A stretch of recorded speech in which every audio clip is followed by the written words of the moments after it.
What's up, Dragon Ball fam? This is Chris, back from TCJ the Saiyan Elites, bringing us another deck profile video.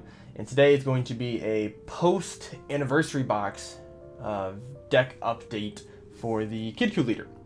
And if you guys saw my video last time, I focused really heavily on the Ox King 3-drops going into Heartfelt, and I also played the Ketopesla engine.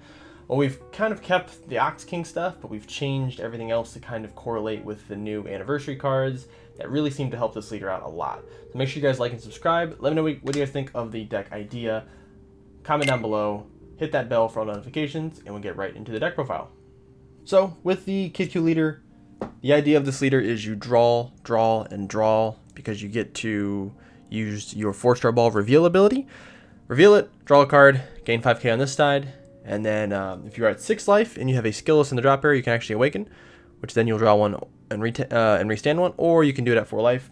And on this side, you do the same thing with the drawing, except you draw 2, you pitch a card now, and then anytime you combo with a skillless, that card gains 5k combo power, so once per turn, your skillless become free 10k pseudo combos. So, the stuff that is similar to the old deck, and to every Kid-Ku deck, is going to be the 4 Gokus, which allow you to search out the 4-star balls, and also being able to play out skillless for 2 energy. And the 4-star balls here, which are your free 5k combo power.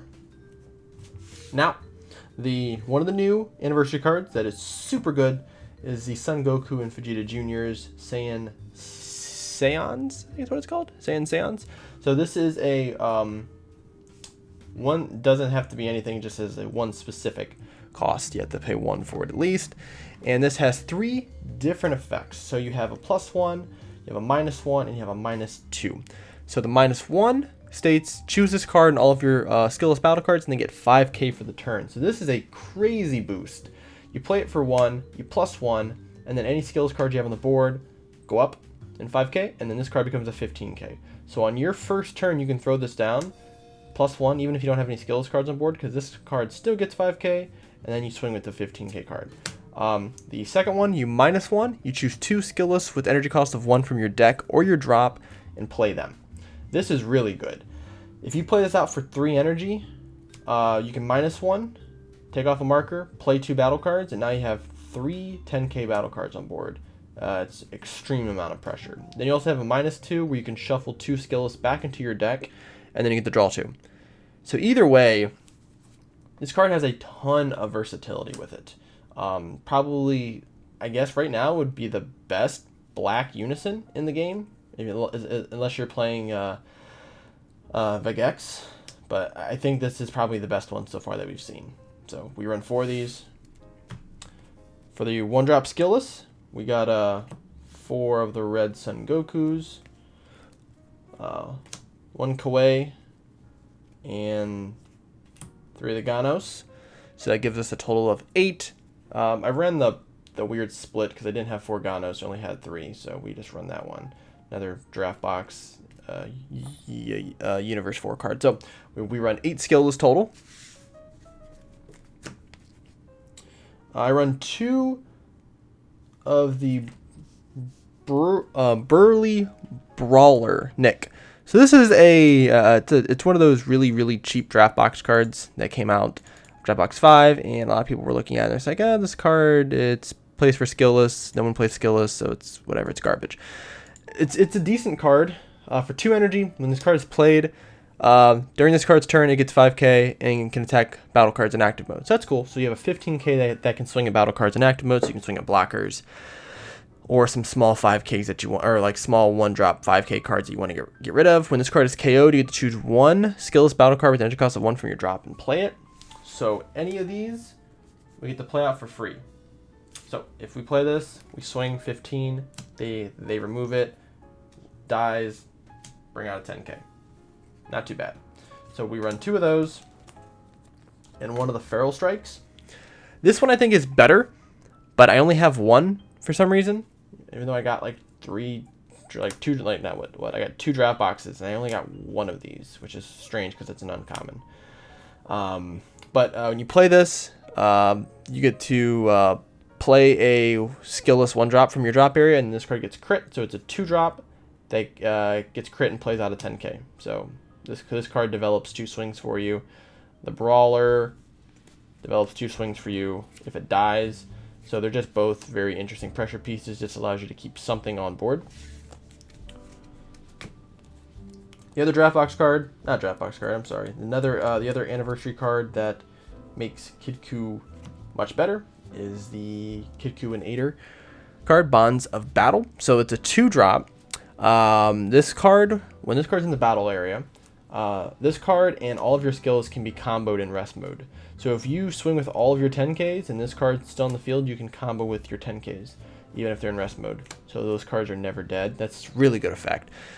Also, the play effect, the auto, when you play it, choose one card in your life, add it to your hand, and then play up to 2 skillless battle cards from your drop or your deck. So you play this on turn 2. Let's say you have 7 life. You play this on turn 2, slap it down, take a life, play 2 skillless cards. Hopefully you have this. You may have this on board already as well. Then you awaken, and it becomes, you get so many swings on that turn. It's pretty scary what you could do. But 4 of this is definitely a must, as well as the Unison as well. 3 of the Thick Daddy Ox King. Got to be foil, or else they don't do as much damage. So we're rocking 3 of those. Still one heartfelt plea. I would run 2. I don't think more than 2 is needed, but you basically, if you can play this out on turn 2, and then awaken, and then play this on top of it, awesome. If not, this is a great card to pitch off of your leader ability, because you don't charge yellow, you don't play yellow, so you'll never be able to hard cast this card. But it's there for the Ox King ability. 2 Universe 4 Assemble. This is another way of being able to play out skills from our drop or our warp. Hypothetically, if they were to get warped, play it, choose the 2 skillless from your drop or your warp, or your warp, and then play them. So for 1, you get 2 battle cards out. 2, I have to use a proxy because I don't have the other one yet. But Ultra Instinct Son Goku Momental Presence. So this is a activate main for 2. You get to play this card out if you have 2 or more skillless battle cards with original power of 10 in play, and you don't have this in play. Play this card from your hand. So it's a free. It's basically a 2-drop 20k crit. You're never going to cast this for 4. Then the auto ability, when it comes into play, choose up 20 of your opponent's battle cards with 20k power or less, ignoring barrier, and KO it. So anything like Invoker, or you're playing against Slug, or something that has a barrier card that's really hard to get rid of, you tap this for 2, and then now you have a 20k crit on board. Now you can only have 1 of them on board because it's a technically you can cast it for 4. You can activate this main for 2 and then cast it for 4 on the next turn, or on another turn, because that's fine. But you can only use the activate main if you don't have 1 in play. So we run 2 of those. Super combos. I just picked the one that has 4 or less. You can use Master Roshi. They're the same card. I think this is better than the Sparking, just because this deck does play from the drop area sometimes with the skillless. I'm not trying to drop a lot of cards, so this is ability to use at 4. Where you get 4 or less, you draw a card. Also, I guess this is kind of an anniversary thing, but thank God Topo got reprinted, so we got 4 Topos now. This is our big defensive card. It allows us to drop skills in the drop area, and we can use our Unison or Universe 4 Assemble to play them out again. Just a great defensive tool. Another anniversary card, the Max Power Kamehameha. We only run 1. I think it's kind of not cloggy, but I think having at least 1 in every deck is going to be good. It's a 1-drop negate, and if you send 4 cards from your drop to your warp, you can add this card back to your hand. You can't play it for the rest of the turn. But then activate main, you can choose one of your opponent's battle cards with an energy cost greater than the current energy and send it to the warp. So it's a better version of the Remote Serious Bomb, because it also can come back to your hand, and it's a negate. So you play this on your opponent's turn, negate the attack, add it back to your hand, and then warp their big battle card. So the other negates that we run, obviously 4 Power Burst, Sparking negate allows you to get back your. You can get any of your one drop skills back if you want, but obviously the main target is going to be the Kid-Ku, so you can start drawing your balls again. Also, just allows you to use life as a resource instead of just using energy. Still running the 2 Ganos. I still think this card's really good. If you're playing skillless with red, you should just play it. It's kind of silly not to. It's a really cheap draft box card that can just end games for you. He has a 30k deflect, so the new Trunks Unison doesn't hit him. The only I think one that hits him is Frieza. But if this card is able to stay on board and swing, you can restand it by pitching 2 skillless battle cards from your drop from the game and restanding it. So we have a total of 11 in there. So technically you can do 10. So you can restand this guy 5 times in 1 turn if you hypothetically have 10 of them in the drop. So he's at 30k double strike, and that can just restand. Also, he also has an auto where when one of your opponent's cards attacks, you can negate the skill and minus him by 15k. So you actually can do this twice. If your opponent's doing some heavy attacking, you can just negate this twice, kill this card, and then play another one next turn or do something else. Or play your boss monster, which we run the Frieza card. Since we're running all red, we're not really going to be charging black that much, so we have to charge 5 red for this card to be live.